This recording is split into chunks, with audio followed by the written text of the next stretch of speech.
낸시 펠로시 미 하원 의장의 타이완 방문으로 촉발된 미중 갈등이 좀처럼 가라앉지 않고 있습니다. 중국은 무력 시위를 이어가면서 펠로시 의장에 대한 제재에 나서는 등 보복 수위를 끌어올리고 있고, 미국은 중국이 미국과의 대화, 협력 단절을 선언한 데 대해 근본적으로 무책임한 조치라고 비판했습니다. 국제부 연결해 보겠습니다. 김재로 기자. 네, 국제부입니다. 네, 중국이 무력 시위를 계속하고 있죠? 그렇습니다. 중국은 타이완섬 주변에 군사훈련구역 6곳을 설정해놓고 3일째 봉쇄를 계속하고 있습니다. 항모 랴오닝함과 산둥함은 물론 핵 잠수함까지 동원해 타이완을 사실상 포위한 상태입니다. 훈련 첫날 탄도미사일과 로켓포를 발사한 중국은 추가 조치까지 위협하고 있습니다. 중국은 이와 함께 미국과 군사안보, 각종 범죄 퇴치 문제, 기후변화 등 각종 협력 중단을 선언하고 낸시 펠로시 의장과 직계 친족을 제재 대상에 올리는 등 보복 수위를 한층 끌어올렸습니다. 자, 그렇다면 중국의 반응에 대해서 미국은 어떻게 대응하고 있습니까? 미국은 군사적으로는 항공모함 로널드 레이건호를 인근 필리핀 해에 배치해 상황을 감시하고 있습니다. 하지만 항공모함의 추가 투입이나 타이완 부근 전진 배치 가능성은 낮아 보입니다. 미국은 중국의 보복 조치에 대해서는 무책임하고 지나치다며 즉각 중단을 촉구했습니다.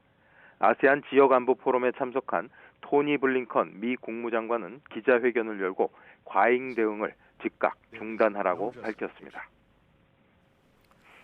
자, 그럼 이번 갈등의 원인이 됐던 펠로시 미 하원 의장은 중국을 비판했죠?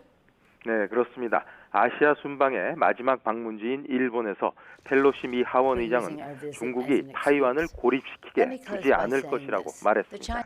펠로시 의장은 주일 미국 대사관에서 의회 대표단과 기자회견을 열어 중국은 군사훈련을 하면서 자신의 방문을 명분으로 삼았다며 이같이 밝혔습니다.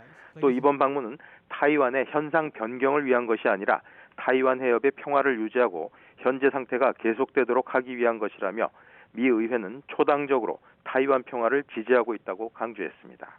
펠로시 의장은 상업적 이익을 이유로 중국의 인권에 대해 말하지 않는다면 전 세계 인권 문제에 대해 말할 수 없게 된다며 중국 위구르에서는 끔찍한 일이 일어나고 있다고 지적했습니다.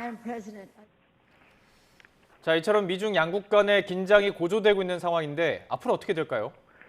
네, 서로 지금 자존심 싸움을 벌이면서 긴장이 높아지고 있는 단계인데요. 양측 모두 상황이 더 악화되는 것에는 조심스러운 모습을 보이고 있습니다. 중국은 타이완 봉쇄 훈련의 시한을 내일까지로 정해놓은 만큼 군사적인 대치를 길게 끌고 가지는 않을 것으로 보입니다. 미국도 중국을 비판하고는 있지만 하나의 중국 정책은 불변이라고 거듭 강조하는 등 유화적인 발언을 내놓고 있습니다.